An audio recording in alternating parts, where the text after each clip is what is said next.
എൻ്റെ പേര് നന്ദന. ഞാൻ വരുന്നത് പാലായിൽ നിന്നാണ്. ഇതെൻ്റെ അച്ഛൻ, അമ്മ, അനിയൻ. എൻ്റെ അനിയൻ 10ാം ക്ലാസ്സിൽ പഠിക്കുന്നു. ഞാനിവിടെ ഉടമ്പടി ആദ്യമായി എടുത്തത് 27-ാം തീയതിയാണ്. 27/7/2025 ഞാനിവിടെ ഉടമ്പടി ആദ്യമായി എടുക്കുന്നത്. അമ്മ മാതാവ് എന്നെ ഈ സന്നിധിയിൽ അമ്മ മാതാവ് തന്നെ എന്നെ കൊണ്ടുവരികയാണ് ചെയ്തത്. ഈ ഈശോയുടെയും അമ്മ മാതാവിൻ്റെയും സജീവ സാന്നിധ്യം നിറഞ്ഞ ഈ അമ്മ മാതാവ് പ്രത്യക്ഷപ്പെട്ട ഈ പുണ്യഭൂമിയിൽ സാക്ഷ്യം പറയുവാൻ ഇന്നേ ദിവസം എനിക്ക് കൃപ നൽകിയതിനെ ഓർത്ത് ഞാൻ ഒരുപാട് നന്ദി. ഈശോയുടെയും നാമം മഹത്വപ്പെടുത്തുന്നതിനും ഞാൻ എൻ്റെ സാക്ഷ്യം ഈശോയ്ക്കും അമ്മ മാതാവിനും ആദ്യമേ തന്നെ സമർപ്പിക്കുന്നു. ഞാൻ ഉടമ്പടി എടുക്കാനുണ്ടായ സാഹചര്യം, ഞാൻ 2 കൊല്ലം TTC പഠിച്ചതാണ്. അപ്പോൾ എൻ്റെ ആദ്യത്തെ ശ്രമത്തിൽ തന്നെ ഞാൻ കേറ്ററ്റ് പരീക്ഷ, കേറ്ററ്റ് കേരള ടീച്ചർ എലിജിബിലിറ്റി ടെസ്റ്റാണ്. അപ്പോൾ ഈ ടെസ്റ്റ് പാസ്സായാലേ നമുക്ക് ഒരു അധ്യാപിക എന്നൊരു ജോലി നമുക്ക് കിട്ടുകയുള്ളൂ. അപ്പോൾ എൻ്റെ കൂടെ 16 പേരാണ് പഠിച്ചിരുന്നത്. ആദ്യത്തെ ശ്രമത്തിൽ തന്നെ 14 പേര് കേറ്ററ്റ് പാസ്സായി. പിന്നെ 2 പേര്, അതിലൊരാൾ ഞാനായിരുന്നു. അത് കഴിഞ്ഞ് അടുത്ത പ്രാവശ്യം ഒന്നും കൂടെ ഞാൻ എൻ്റെ ശ്രമത്തിൽ പരീക്ഷ എഴുതി. എനിക്ക് പരീക്ഷയിൽ പാസ്സാവാൻ സാധിച്ചില്ല.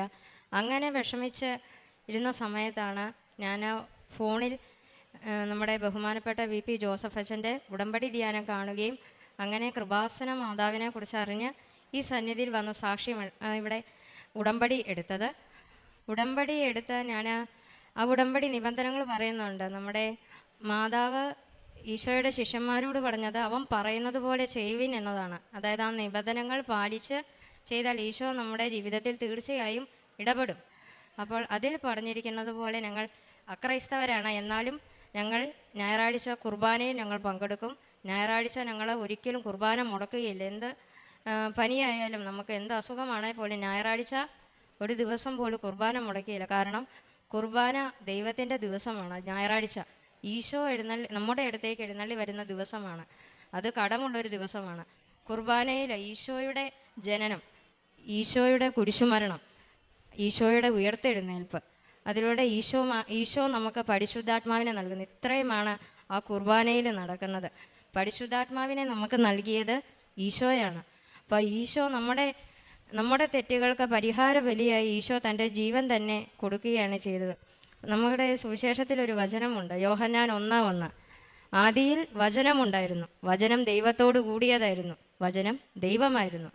അപ്പോൾ ആ വചനത്തിലൂടെ നമ്മുടെ സ്വർഗസ്വനായ പിതാവ് നമുക്ക് ഈശോയിലൂടെ നമുക്കെല്ലാം തന്നു. അപ്പോൾ ഈശോയുടെ കുരിശുമരണം നമുക്ക് ഇവിടെ തന്നെയുണ്ട്. നമ്മുടെ ഈശോ മാതാവ് കുരിശുമരണം സ്വീകരിച്ചത്. അപ്പോൾ അതിലേക്ക് നോക്കിയാൽ തന്നെ അറിയാം നമ്മുടെ ജീവിതത്തിലെ പ്രശ്നങ്ങൾ ഒന്നുമല്ല. ദൈവം അനുഭവിച്ച വേദനയുടെ 1% പോലും നമ്മൾ അനുഭവിക്കുന്നില്ല. നമ്മുടെ വേദനയിൽ നമ്മൾ ഓർക്കും, ദൈവമേ നമുക്ക് മാത്രം ഇത്രയും ഉള്ളൊരു വേദന വന്നത്, നമ്മളങ്ങ് തകർന്നു പോവുകയാണ് ചെയ്തത്. പക്ഷേ ഈശോയുടെ കുരിശുമരണം നമ്മളത് ഓർത്താൽ തന്നെ അറിയാം നമ്മുടെ ജീവിതത്തിൽ നമുക്ക് ദൈവം നമ്മളെ സഹായിച്ച് നമുക്ക് ഇത്രയൊരു വേദന തന്നിട്ടില്ല. ദൈവം നമുക്ക് സഹനം നൽകിയത് മറ്റൊന്നുമല്ല. ദൈവം നമ്മളെ ഒരുപാട് സ്നേഹിക്കുന്നത് കൊണ്ടാണ്. നമുക്ക് സഹനം വരുമ്പോഴാണ് നമ്മൾ ദൈവത്തെക്കുറിച്ച് ചിന്തിക്കുന്നത്. ഇപ്പോൾ എൻ്റെ പരീക്ഷയിൽ എനിക്കത് കിട്ടാതെ വന്നപ്പോഴാണ് ഞാൻ ദൈവത്തെ തേടിയത്. അപ്പോൾ ആ സഹനം വന്നപ്പോൾ ഞാൻ ദൈവത്തെ അന്വേഷിച്ചു.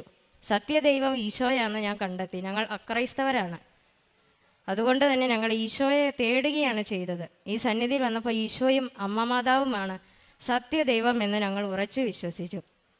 ഈശോ പറഞ്ഞിട്ടുണ്ട്, ഈശോയുടെ വചനം വിശ്വസിക്കുന്നവർക്ക് ദൈവം മക്കളാകാൻ അവൻ കഴിവ് നൽകി. ആ വചനം ഞങ്ങൾ ഉറച്ചു വിശ്വസിച്ചു. ഈ പ്രാവശ്യം, അതായത് സെപ്റ്റംബർ 18 എൻ്റെ കേറ്ററ്റ് പരീക്ഷ. 4ാമത്തെ പ്രാവശ്യമാണ് ഞാൻ എഴുതി. ഈശോയിൽ ശരണം വെച്ചുകൊണ്ട് അമ്മ മാതാവിനോട് മാധ്യസ്ഥ അപേക്ഷിച്ചുകൊണ്ട് ഇത് 4ാമത്തെ പ്രാവശ്യമാണ് ഞാൻ എഴുതിയത്. ഞാൻ ഒരാളെ ഇനി പാസ്സാവാത്തതുള്ളൂ. അപ്പോൾ ഞാൻ അമ്മ മാതാവിനോട് പറഞ്ഞു, മാതാവേ ഈ പ്രാവശ്യം എന്നെ പരീക്ഷയിൽ പാസ്സാകണമേ. കാരണം എനിക്ക് മറ്റൊരാളോട് ഞാൻ കൃപാസന പത്രം കൊടുക്കുമ്പോൾ നമുക്ക് നമ്മുടെ ജീവിതം തന്നെ ഒരു സാക്ഷ്യം പറയണം. അപ്പോൾ അമ്മ മാതാവിനോട് ഞാൻ പ്രാർത്ഥിച്ചത്, അമ്മേ മാതാവേ എന്നെ പ്രത്യക്ഷീകരണത്തിന് എന്നെ ഒരു സാക്ഷിയാക്കണമേ എന്നാണ്. അങ്ങനെ പ്രാർത്ഥിച്ചു. ഞാൻ ഈ പ്രാവശ്യം എൻ്റെ റിസൾട്ട് വന്നത് ഞാൻ ദൈവത്തിനോട് പ്രാർത്ഥിച്ച, ദൈവമേ സെപ്റ്റംബർ 18 പരീക്ഷ കഴിഞ്ഞു, പിന്നെ ഒരറിവും ഇല്ലാതായി. അപ്പോൾ എല്ലാവരും ചോദിച്ചു, റിസൾട്ട് വന്നില്ലേ, പരീക്ഷ പാസ്സായില്ലേ, അതിന് ഇത്രയും നാളുമായിട്ട് റിസൾട്ട് വരാത്തത് എന്തേ എന്ന് ചോദിച്ചു. അപ്പോഴാണ് ഞാൻ ഓർത്തത്, ദൈവമേ റിസൾട്ട് ഇതുവരെയായിട്ടും വന്നിട്ടില്ല. ഇനിയിപ്പോൾ നമുക്കൊരു ജോലി വേണമെങ്കിൽ നമുക്ക് കേറ്ററ്റ് പരീക്ഷ പാസ്സായിട്ടേ നമുക്ക് സ്കൂളുകളിൽ കൊടുത്തിടാൻ സാധിക്കുകയുള്ളൂ. അപ്പം ഞാൻ മാതാവിനോട് പറഞ്ഞു, മാതാവേ, ഡിസംബർ 8 അമ്മയുടെ പിറന്നാളാണ്. മാതാവ്, എനിക്ക് ഡിസംബർ 8 മുന്നേ എനിക്ക് എൻ്റെ പരീക്ഷാഫലം എന്നെ അറിയിക്കണേ എന്ന് ഞാൻ പ്രാർത്ഥിച്ചു. ഡിസംബർ 8 ഞാൻ ഡേറ്റ് വെച്ച് പ്രാർത്ഥിച്ചു. ഡിസംബർ 6 അമ്മ മാതാവ് എനിക്കൊരു സന്തോഷ വാർത്ത നൽകി. അന്ന് വൈകുന്നേരമാണ് ഞാൻ അറിഞ്ഞത്. ഞാൻ എൻ്റെ ഒരു കൂട്ടുകാരി വിളിച്ചിട്ടാണ് പറഞ്ഞത്, എടി നീ റിസൾട്ട് വന്നു, നീ കണ്ടോ എന്ന് ചോദിച്ചു. ഞാൻ ചോദിച്ചു, പത്രത്തിലും ടി വിയിലൊന്നും കണ്ടില്ല, കാരണം അന്ന് ഇലക്ഷൻ നടക്കുന്ന സമയമായതുകൊണ്ട് കേറ്ററ്റിൻ്റെ പരീക്ഷാഫല പ്രഖ്യാപനം ഒന്നും വന്നിട്ടില്ല. അന്നേരം ഞാൻ പറഞ്ഞു, ആണോ, ഞാനിവിടെ പാലായിൽ അന്ന് അമ്മ മാതാവിൻ്റെ അടുത്ത് പ്രാർത്ഥിക്കാൻ വന്ന കുരിശുപള്ളിയിൽ. അപ്പം ഞാൻ പറഞ്ഞു, വീട്ടിൽ ചെന്നിട്ട് ഞാൻ നോക്കട്ടെ, എനിക്കറിയത്തില്ല. വീട്ടിൽ വന്ന് ഞാൻ നോക്കി. ഞാൻ അതിനു മുമ്പ് തന്നെ ഞാൻ മാതാവിനോട് പറഞ്ഞു, മാതാവേ, ഞാൻ പരീക്ഷ തോറ്റാലും ജയിച്ചാലും ഞാൻ മാതാവിനെ വിട്ടു പോവുകയില്ല, മാതാവിൻ്റെ ഇഷ്ടം എന്താണോ അത് നിറവേറട്ടെ എന്ന് പറഞ്ഞു.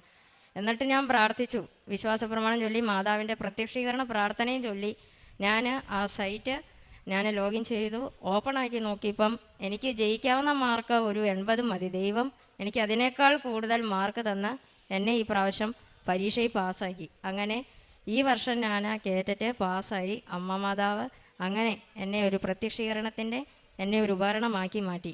അങ്ങനെ അത് ഞാൻ സാക്ഷ്യം പറഞ്ഞ്, എൻ്റെ ജീവിതം തന്നെ സാക്ഷ്യം പറഞ്ഞ് ഞാൻ മറ്റുള്ളവർക്ക് പത്രം കൊടുക്കുകയും വിശുദ്ധ തൈലം പുരട്ടി ഞാൻ എൻ്റെ ജീവിത സാക്ഷ്യം തന്നെ ഞാൻ മറ്റുള്ളവർക്ക് പറഞ്ഞു. ഞാൻ പറഞ്ഞു, നിങ്ങൾ എന്ത് രോഗപീഠകളാണേലും പരീക്ഷ, ഇപ്പോൾ ഒത്തിരി പേര് ILT ജർമ്മൻ പോകാനൊക്കെ ഒത്തിരി പേര് കാത്തിരിപ്പുണ്ടല്ലേ. അപ്പോൾ അവർ പറയും, 1-2 പ്രാവശ്യം എഴുതി കിട്ടിയില്ല, ഉടമ്പടി എടുത്ത് ഒന്നും സാധിച്ചില്ല. അങ്ങനെ പറയുന്നവരോട് എനിക്ക് ഒറ്റ ഉത്തരവേ പറയാനുള്ളൂ, നമ്മൾ തീരുമാനിക്കുന്നത് പോലെയല്ല നമ്മുടെ ജീവിതം.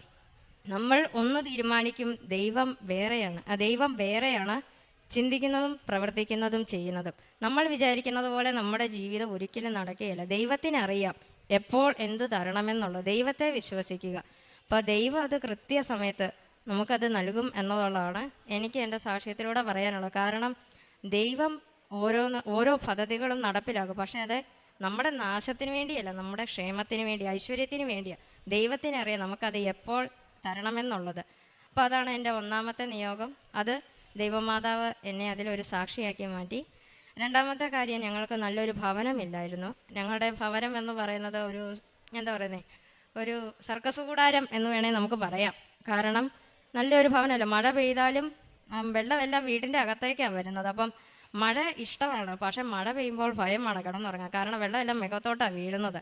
അപ്പം അങ്ങനെ ഞാൻ മാതാവിനോട് പ്രാർത്ഥിച്ചു, മാതാവേ, ഞങ്ങൾക്ക് നല്ലൊരു ഭവനമില്ല, ഞങ്ങൾക്ക് നല്ലൊരു ഭവനം അമ്മ മാതാവ് പണിത് തരണേന്ന് പറഞ്ഞു. ആ ഇടയ്ക്കാണ് ലൈഫ് മിഷൻ പദ്ധതിയിൽ ഞങ്ങൾ വീടിന് വേണ്ടി ഞങ്ങൾ അപേക്ഷ കൊടുത്തു. പിന്നെ ഒരു അറിവുമില്ല, നമ്മൾ അപേക്ഷ കൊടുത്തതേ ഉള്ളൂ. പിന്നെ എൻ്റെ അമ്മ ഇവിടെ നമ്മുടെ പെര അടിച്ച് വാരിക്കൊണ്ടിരിക്കുക. അന്നേരം എൻ്റെ അമ്മയുടെ അനിയത്തി ചിറ്റ വിളിച്ചു. അപ്പം എൻ്റെ അമ്മയുടെ വീട്ടിൽ എല്ലാവർക്കും തന്നെ നല്ല വീടുണ്ട്, നമുക്ക് മാത്രം അങ്ങനെ നല്ലൊരു വീടില്ല. അപ്പം അമ്മ പറഞ്ഞു, എല്ലാവർക്കും നല്ല വീടുണ്ട്, എനിക്കൊരു ഭവനമില്ല. അന്നേരം എൻ്റെ ചിറ്റ പറഞ്ഞു, നിനക്ക് അമ്മ മാതാവ് കൃപാസന മാതാവ് ഇല്ലേ, നിനക്ക് ഒരു വീട് കിട്ടും, മാതാവ് എല്ലാ കാര്യങ്ങളും നിങ്ങൾക്ക് നടത്തി തന്നില്ലേന്ന് ചോദിച്ചു. അത് പറഞ്ഞ് ഫോൺ വെച്ചു. അമ്മ കരഞ്ഞ കൃപാസന മാതാവിനോട് പ്രാർത്ഥിച്ചു, മാതാവേ, എനിക്ക് നല്ലൊരു ഭവനം തന്ന അതിലൊരു ദിവസം അന്തി ഉറങ്ങി പിറ്റേ ദിവസം എന്നെ വിളിച്ചോളൂ, ഞാൻ സന്തോഷത്തോടെ അമ്മ മാതാവിൻ്റെ കൂടെ വരാം എന്ന് പറഞ്ഞു. ആ നിമിഷം പറഞ്ഞു അമ്മ കടഞ്ഞ അച്ചാച്ചനെ ഒരാവശ്യത്തിന് വിളിച്ചത്. അതായത് വീട്ടിലെ ഇങ്ങനെ ചായപ്പൊടി അങ്ങനെ എന്തെങ്കിലും തീർന്നു പോയാൽ ഉടനെ അമ്മ അച്ചാച്ചയെ വിളിക്കും. അച്ചാച്ചനെ വിളിച്ചപ്പോൾ ഫോൺ ബിസിയാണ്, നമ്പർ ബിസിയാണ്. പിന്നെ അമ്മ അടുത്ത പണി അങ്ങനെ ചെയ്യുക. അത് കഴിഞ്ഞ് അച്ചാച്ച തന്നെ തിരിച്ചു വിളിച്ചു പറഞ്ഞു, എടി, പഞ്ചായത്തിൽ നിന്ന് സാറന്മാർ വിളിച്ചു, നമ്മുടെ വീടിന് ലോൺ പാസ്സായി, നാളെ തന്നെ പഞ്ചായത്തിൽ വന്ന് എല്ലാ രേഖകളും കൊണ്ടുവരണമെന്ന് അവർ പറഞ്ഞു എന്ന് പറഞ്ഞു. അത് കേട്ടപ്പോൾ എൻ്റെ അമ്മ ആകെ സന്തോഷമാണോ സങ്കടമാണോ വന്നതെന്നറിയത്തില്ല. അന്ന് ആ നിമിഷം തന്നെ അമ്മ കരഞ്ഞ് മാതാവിനോട് പ്രാർത്ഥിച്ചു, മാതാവേ, ഞാൻ ഇപ്പോൾ അമ്മയോട് പറഞ്ഞതേ ഉള്ളൂ, മാതാവ് അത് ആ നിമിഷം തന്നെ അത് നടപ്പിലാക്കി പാസ്സാക്കി തന്നു എന്നുള്ളതാണ്. അപ്പോൾ ഞങ്ങളുടെ വീട് പണിയുടെ എല്ലാ രേഖകളും കൊടുത്തു. അത് കഴിഞ്ഞിട്ട് പിന്നെ മാതാവ് പണിത് തന്നത് വീടുകൾ. കാരണം വീടിൻ്റെ പ്ലാൻ ഒന്ന് പഠിച്ചു, മാതാവ് തന്നെ ഡിസൈൻ ചെയ്ത് ഒരു കൊച്ചു വീടേ ആഗ്രഹിച്ചുള്ളൂ. പണിത് വന്നപ്പം നല്ല സൗകര്യമുള്ളൊരു വീടാണ്, 2.5 സെൻറ്റേ ഉള്ളൂ ഞങ്ങൾക്ക്. ആ സ്ഥലത്തിൽ നല്ല സൗകര്യത്തോടു കൂടിയുള്ളൊരു വീട് അമ്മ മാതാവ് പണിത് തന്നു. അങ്ങനെ ഞങ്ങളെ വീണ്ടും അമ്മ മാതാവ് പ്രത്യക്ഷീകരണത്തിൻ്റെ ഒരു ഉപകരണമാക്കി മാറ്റി. അതാണ് രണ്ടാമത്തെ സാക്ഷ്യമെന്ന് പറയുന്നത്. മൂന്നാമത്തെ സാക്ഷ്യമെന്ന് പറയുന്നത് എൻ്റെ അമ്മ, അതായത് എൻ്റെ അമ്മ ഒത്തിരി ഇവിടെ കുടുംബശ്രീകളിൽ ചോദിച്ചു എന്നെ ഇതിൽ പങ്കു ചേർക്കാമോ എന്ന്. പക്ഷെ അവരാരും ചേർത്തില്ല. എന്നിട്ട് അമ്മ തന്നെ തീരുമാനിച്ചു, എന്നാൽ ഞാൻ മുന്നോട്ടിറങ്ങി നമുക്ക് ഒരു കുടുംബശ്രീ രൂപീകരിക്കാമെന്ന്. അപ്പോൾ അമ്മ അതിനുവേണ്ടി ഇറങ്ങി എല്ലാവരോടും കുടുംബശ്രീയുടെ കാര്യങ്ങളും അതിൻ്റെ ആവശ്യകതകളും നമുക്കിങ്ങനെ കുടുംബശ്രീ കൂടണം എന്ന് പറഞ്ഞു. പക്ഷേ അമ്മ 10 പേരെ സംഘടിപ്പിച്ചു. വന്നത് 30 പേരാണ് വന്നത്. എങ്ങനെയോ പറഞ്ഞു വന്നു. അത് കഴിഞ്ഞിട്ട് അവരെല്ലാം കുടുംബശ്രീ 30 പേര് കൂടി ലാസ്റ്റ് ഓരോരുത്തരും അതിൽ നിന്ന് ഓരോ ആവശ്യങ്ങളും കാര്യങ്ങളും പറഞ്ഞ് കുറച്ച് പേര് പിരിഞ്ഞു. എന്നാലും ബാക്കി 20 പേരുണ്ട്. അപ്പോൾ അത് വന്നിരിക്കുന്നവർ എന്ന് പറഞ്ഞാൽ സർക്കാർ ജോലിയും കാശുമുള്ള സമ്പന്നരായ കുടുംബക്കാരാണ്. അപ്പം നമുക്ക് കാശില്ല, അങ്ങനെ നമ്മളൊരു സാധാരണ കുടുംബമായിപ്പോയി. അപ്പം നമുക്ക് ലോൺ ചോദിച്ചാൽ ലോൺ തരികയില്ല. ഇവർ ചോദിക്കുന്നത് ഇവർക്ക് ലോൺ കൊടുത്താൽ ഇവരെങ്ങനെ തിരിച്ചടയ്ക്കും, എന്ത് വിശ്വാസത്തിലാണ് കൊടുക്കണ്ടേന്നായിപ്പോയി. അങ്ങനെയാണ് അവർ ചോദിച്ചത്. കുടുംബശ്രീ കൊണ്ടത് അമ്മയാണ്. പക്ഷേ ലോൺ കൊടുക്കുന്ന കാര്യം ചോദിച്ചപ്പോൾ ഇവരെ എങ്ങനെ വിശ്വസിച്ച് കൊടുക്കുമെന്നാണ് അവർ ചോദിച്ചത്. ലോൺ തന്നില്ല. എന്നാൽ കൊറോണ കാലത്തൊക്കെ ഒരുപാട് വിഷമിച്ചു. അത് കഴിഞ്ഞ് ഇവരെല്ലാവരും തന്നെ ഒറ്റപ്പെടുത്തലായിരുന്നു. കാരണം കുടുംബശ്രീ തന്നെ ഒത്തിരി കള്ളത്തരങ്ങളുണ്ടായിരുന്നു. അപ്പോൾ അമ്മ ചോദിച്ചു, കാരണം നമുക്കറിയാം, കുടുംബശ്രീയിലുള്ളവർക്കൊക്കെ അറിയാം അല്ലേ. അപ്പം അതിനകത്ത് സെക്രട്ടറി പ്രസിഡൻ്റുണ്ട്.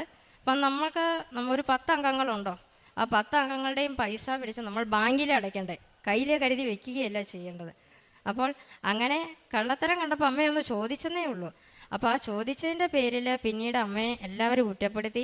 കുടുംബശ്രീ നടക്കുമ്പോൾ ആ പരിസരത്ത് അമ്മയെ കയറ്റുകയില്ല. അങ്ങനെ ഓരോ വിഷമങ്ങളും സാഹചര്യങ്ങളുണ്ട്. അമ്മ കൊടുക്കുന്ന പൈസ അവർ സ്വീകരിക്കുകയില്ല. അങ്ങനെ ഞങ്ങൾ കൃത്യമായിട്ട് ബാങ്കിൽ അടച്ചു. അങ്ങനെ അടച്ചതിന് പിന്നെ ഞങ്ങൾക്ക് അവർ തന്നെ ഒരു കേസ് കൊടുത്തു. കേസ് കൊടുത്തിട്ട് ഉന്നതരായ ഉദ്യോഗസ്ഥർ വന്ന് ചോദിച്ചപ്പോൾ എന്ത് കാരണത്താലാണ് ഇവരെ ഒഴിവാക്കണം അല്ലെങ്കിൽ ഇവരെ കുടുംബശ്രീയിൽ നിന്ന് പുറത്താക്കണമെന്ന് അവർ ചോദിച്ചു. കാരണമൊന്നുമില്ല. പൈസ അവർ മേടിച്ചില്ലെങ്കിലും കൃത്യമായി ഞങ്ങൾ അടച്ചു. വേറെ കാരണം ചോദിച്ചാൽ ഒന്നുമില്ല. ഒരു സാധാരണ കുടുംബം. അങ്ങനെ അവരെല്ലാവരും ഞങ്ങൾക്കെതിരെ നിന്നു. പക്ഷേ ദൈവം നീതിമാൻ്റെ പക്ഷത്തായതുകൊണ്ട് വിജയം ഞങ്ങളുടെ ഭാഗത്തായിരുന്നു. ഞങ്ങളെ പുറത്താക്കാൻ നോക്കിയ അവരെ പഞ്ചായത്തിൽ നിന്ന് ഉന്നതരായ ഉദ്യോഗസ്ഥരെ അവരെ പുറത്താക്കി. ഇങ്ങനെയൊരു കുടുംബശ്രീ ഇനി ഇവിടെ വേണ്ടെന്ന് പറഞ്ഞു. അപ്പോൾ അതാണ് മൂന്നാമത്തെ സാക്ഷ്യം എന്ന് പറയുന്നത്. കാരണം നമ്മൾ സത്യസന്ധമായി എന്ത് പ്രവൃത്തി ചെയ്താലും ദൈവം കൂടെയുണ്ട്. കാരണം ദൈവം നീതിമാനാണ്. നീതിമാൻ്റെ പക്ഷത്തെ ദൈവം കൂടെ ഉള്ളൂ. ചതി വഞ്ചനയുടെ കൂടെ ഒരിക്കലും ദൈവം കൂടെ നിൽക്കുകയില്ല. അതുപോലെ തന്നെ നാലാമത്തെ സാക്ഷ്യം എന്ന് പറയുന്നത് കുറ്റപ്പെടുത്തിയവർ എനിക്ക് പെട്ടെന്ന് വിഷമം തട്ടുന്ന എന്തെങ്കിലും ഒരു കാര്യം പറഞ്ഞു, അത് കൂട്ടുകാരാണെങ്കിലും കുടുംബക്കാരാണെങ്കിലും എന്നൊക്കെ പറഞ്ഞു പെട്ടെന്ന് വിഷമം തട്ടും. പക്ഷേ ഞാൻ പ്രതികരിക്കുകയില്ല. വീട്ടിൽ വന്ന ഞാൻ തന്നെ ഇരുന്ന് കരയുള്ളൂ ദൈവത്തിനെ നോക്കി. ദൈവമേ, ദൈവം എന്നെ ഇത് കാണുന്നില്ലേന്ന് ചോദിക്കും. എല്ലാം ദൈവത്തിനോടാണ് പറയുന്നത്. വീട്ടിൽ വന്ന അച്ചാച്ചയോടും അമ്മയോടും പറയും. എങ്കിലും ഞാൻ ദൈവത്തിനോട് കൂടുതൽ ഞാൻ പറയുമായിരുന്നു. പക്ഷേ ഞാൻ ശാന്തരായിരുന്നത് കൊണ്ടും ഞാൻ സഹനത്തിലൂടെ കടന്നു പോയിട്ടുണ്ടെങ്കിലും എനിക്ക് ദൈവം തന്നെ എന്നെ ഈ നിലയിൽ കൊണ്ടുവന്നു എന്നുള്ളത്. ഞാൻ ഇന്നേ വരെ ഒരു സ്റ്റേജിൽ കയറിയിട്ടില്ല. ഒരു സ്റ്റേജിൽ കയറാത്ത ആളാണ് ഞാൻ. ഇന്ന് മാതാവിൻ്റെ സന്നിധിയിൽ വന്ന് ഞാൻ ദൈവത്തിന് സാക്ഷിയായി ഞാനിവിടെ പറയാൻ വന്നിരിക്കുന്നു. ദൈവം എന്നെ സാക്ഷിയാക്കി ഇങ്ങനെ ഒരു സന്നിധാനത്തിൽ സാക്ഷ്യം പറയുവാനാണ് എന്നെ ഏൽപ്പിച്ചത്. അപ്പോൾ എൻ്റെ സാക്ഷ്യത്തിൽ എനിക്ക് എല്ലാവരോടും ഉടമ്പടി എടുത്ത എല്ലാ ദൈവഭക്തരോട് എനിക്ക് ഒന്നേ പറയാനുള്ളൂ. നമ്മൾ ഉടമ്പടി എടുത്തിട്ട് നമ്മൾ ദൈവത്തെ അന്വേഷിക്കണം. നമ്മൾ ദൈവരാജ്യം അന്വേഷിക്കുക. നമ്മുടെ നിയോഗങ്ങളല്ല, നമ്മുടെ ഭൗതിക നിയോഗങ്ങൾക്കല്ല നമ്മൾ പ്രാധാന്യം കൊടുക്കേണ്ടത്. അതല്ല നമ്മൾ നടന്നോ നോക്കേണ്ടത്. നമ്മൾ ദൈവത്തെ അടഞ്ഞോ. ദൈവം നമുക്ക് കുർബാനയിലൂടെ ഈശോ വരുന്നു. അപ്പം നമ്മൾ ദൈവത്തെ അന്വേഷിക്കുക, ദൈവത്തെ തേടുക. ബാക്കിയുള്ള കാര്യങ്ങൾ നമുക്ക് ദൈവം തരും. കാരണം ദൈവത്തിൻ്റെ കയ്യിലെല്ലാം ഉണ്ട്. യോഹന്നാൻ 1:1 പറയുന്നുണ്ട്, ആദിയിൽ വചനമുണ്ടായിരുന്നു, വചനം ദൈവത്തോട് കൂടിയതായിരുന്നു, വചനം ദൈവമായിരുന്നു. വചനം. അപ്പോൾ ആ വചനം ദൈവ സ്വർഗസ്വനായ പിതാവ് ഈശോയിലൂടെ നമുക്കെല്ലാം തന്നു, സകലതും തന്നിട്ടുണ്ട്. ഇനി നമ്മളാണ് ചെയ്യേണ്ടത്. ഇനി നമ്മുടെ ചുമതല കർത്തവ്യങ്ങൾ എന്താണോ അത് നമ്മൾ സത്യസന്ധമായും അത് ദൈവനാമം മഹത്വപ്പെടുന്നതിന് വേണ്ടി നമ്മൾ ചെയ്യണം. അപ്പോൾ തീർച്ചയായും നമ്മളെയും മാതാവും ഈശോയും പ്രത്യക്ഷീകരണത്തിൻ്റെ ഒരു സാക്ഷിയാക്കി നമ്മളെയും ഈ സന്നിധാനത്തിൽ ഉടമ്പടി പറയാനുള്ള കൃപ നൽകി അനുഗ്രഹിക്കുമെന്നാണ് എനിക്ക് എല്ലാവരോടും പറയാനുള്ളത്. പ്രേക്ഷിത പ്രവർത്തനം ഞാൻ ചെയ്തെന്ന് പറഞ്ഞാൽ കൃപാസന പത്രം ഞാൻ ഇവിടുന്ന് വിശുദ്ധ തൈലം കിട്ടി കുരിശടയാളം പഠിച്ച് വിശ്വാസപ്രമാണം ചൊല്ലി ഞാൻ എല്ലാവർക്കും എൻ്റെ ജീവിതാനുഭവം പറഞ്ഞ എല്ലാവരോടും ഞാൻ പത്രം കൊടുക്കും. പിന്നെ കുറച്ച് പേർക്ക് വായിക്കാൻ അറിയത്തില്ല, അത് ഞാൻ അവർക്ക് വായിച്ചു കൊടുക്കും. സാക്ഷ്യങ്ങൾ, കൃപാസന പത്രത്തിലെ സാക്ഷ്യങ്ങൾ വായിച്ചു കൊടുക്കും. ഞാൻ പറയും, ഇത് നിങ്ങൾ വിശ്വസിക്കണം, ഇത് ഓരോരുത്തരുടെ ജീവിതാനുഭവങ്ങൾ അവർ പറയുന്നത്, അപ്പം അത് നിങ്ങൾ വിശ്വസിക്കുക. പിന്നെ നമ്മൾ ദൈവത്തെ ഏറ്റവും കൂടുതൽ വിശ്വസിക്കുക. നമ്മൾക്ക് ഈ കൃപാസനം എന്ന സന്നിധിയിൽ വന്നാൽ നമുക്ക് ദൈവത്തെ കാണാൻ സാധിക്കും. നിങ്ങൾ എന്തായാലും കൃപാസനത്തിൽ പോകണം, ഉടമ്പടി എടുക്കണം. നിങ്ങളുടെ നിയോഗങ്ങളെല്ലാം അമ്മ മാതാവ് സാധിച്ചു തരുമെന്നാണ് ഞാൻ പറയുന്നത്. കാരുണ്യ പ്രവർത്തികൾ ഞാനും അമ്മയും വീട്ടിൽ നിന്ന് 10 പൊതിച്ചോറ് ഞങ്ങൾ തയ്യാറാക്കിയിട്ട് ഞങ്ങൾ എന്നും ആദ്യ വെള്ളിയാഴ്ച ഇവിടെ പള്ളിയിൽ ഒത്തിരി പേര് വരും, ഇങ്ങനെ ഭക്ഷണത്തിന് ബുദ്ധിമുട്ടുള്ളവർ, അവർക്ക് ഭക്ഷണം കൊടുക്കും. പിന്നെ ഞങ്ങളുടെ മുമ്പിൽ കൈ നീട്ടുന്ന ഒരു വ്യക്തിയെയും ഞങ്ങൾ ഉപേക്ഷിക്കുകയല്ല. ഞങ്ങളുടെ കയ്യിലുള്ളത് എന്താണോ അത് ഞങ്ങൾ അവിടെ കൊടുക്കും. അപ്പോൾ ഒരു ഉദാഹരണം പറയുകയാണെങ്കിൽ, കഴിഞ്ഞ പ്രാവശ്യം ഞാനും അമ്മയും പാലായിക്ക് പോയതാ കുരിശുപള്ളിയിൽ. അപ്പോൾ കയ്യിൽ ഒരു 500 രൂപയുണ്ടെങ്കിൽ അതിൽ ഒരു 300 രൂപ കൈ നീട്ടുന്നവർക്കാണ് കൊടുക്കുന്നത്. കാരണം നമുക്കറിയാം, കാരണം മാതാവും ഈശോയും പല രൂപത്തിലാണ് നമ്മുടെ അടുത്ത് വരുന്നത്. കാരണം അത് വിശപ്പ് ഉള്ള ഒരു വ്യക്തിയായിട്ടായിരിക്കാം, അല്ലെങ്കിൽ ഒരു സാധാരണക്കാരായിരിക്കാം, അല്ലെങ്കിൽ ചിലപ്പോൾ മെഴുകുതിരി കത്തിക്കുന്ന ഒരു സാധാരണ ജോലി ചെയ്യുന്നവരായിരിക്കും. അപ്പോൾ അവരൊരു 10 രൂപ ചോദിക്കുമ്പോൾ ഒരു 30 രൂപ കൊടുക്കും. കാരണം ഞാൻ വിശ്വസിക്കുന്നത് പാവപ്പെട്ടവരിൽ ദൈവമുണ്ട് എന്നാണ്. കാരണം ദൈവം പല രൂപത്തിലാണ് വരുന്നത്, എങ്ങനെയാണെന്ന് നമുക്കറിയില്ല. അപ്പം അത് ദൈവമാണെന്ന് വിശ്വസിച്ച് ഞാൻ ദൈവത്തിന് തന്നെ ഞാൻ ആ പൈസ കൊടുക്കും. അന്നേരം ഞാൻ ആ വ്യക്തിക്ക് പൈസ കൊടുക്കുമ്പോൾ ഞാൻ പറയും, ദൈവമേ അങ്ങയുടെ നാമത്തെ മഹത്വപ്പെടുത്തണമേ. എൻ്റെ മുന്നിൽ കൈ നീട്ടുന്ന ഒരു വ്യക്തിക്ക് ഞാൻ ഒരു 10 അല്ലെങ്കിൽ എന്നെ കൊണ്ട് കഴിയാവുന്നത് എൻ്റെ കയ്യിൽ എന്താണോ അത് ഞാൻ കൊടുക്കും. എന്നിട്ട് ഞാൻ പറയുന്നത്, എൻ്റെ ദൈവനാമം മഹത്വപ്പെടുത്തട്ടെ എന്നാണ് ഞാൻ പറയുന്നത്. അപ്പോൾ അങ്ങനെ ഞാൻ പ്രേക്ഷിത പ്രവർത്തനം ചെയ്യുന്നത്. പിന്നെ എൻ്റെ നാട്ടിൻ്റെ അടുത്ത് ഇവിടെ സ്പെഷ്യൽ സ്കൂൾ കുട്ടികളുണ്ട്. അവർക്ക് ഞാൻ നല്ല വസ്ത്രങ്ങൾ, ഇപ്പോൾ ഞാൻ ഉടമ്പടി എടുത്താൽ പിന്നെ എനിക്ക് ഇങ്ങനെ കല്ലും പൂക്കളും ഉള്ള ഡ്രസ്സുകളോടുള്ള താല്പര്യം കുറഞ്ഞു. ഇങ്ങനെ നല്ല ഡ്രസ്സിനോട് എനിക്കിപ്പോൾ ഒരു ഒരു ലൈറ്റ് ഡ്രസ്സിനോട് എനിക്ക് ഏറ്റവും കൂടുതൽ താല്പര്യം. അപ്പോൾ ഞാൻ ആ നല്ല വസ്ത്രങ്ങളൊക്കെ ഞാൻ ആ കുട്ടികൾക്ക് കൊടുത്തു. അന്നേരം ഞാൻ പറഞ്ഞു, അമ്മേ മാതാവേ ഈശോയുടെ നാമത്തെ മഹത്വം, ഇതാ കുട്ടികൾക്ക് കൊടുക്കും. ആ കുട്ടികളെ കണ്ടാൽ നമുക്ക് വിഷമം തോന്നും. അപ്പം നമ്മൾ ഓർക്കും, നമ്മൾ എന്ത് ഭാഗ്യവതികളാണ്, ഭാഗ്യവാന്മാരാണെന്ന് ഓർക്കും. ഈശോയ്ക്കും അമ്മയ്ക്കും ഒരുപാട് നന്ദി പറയുന്നു.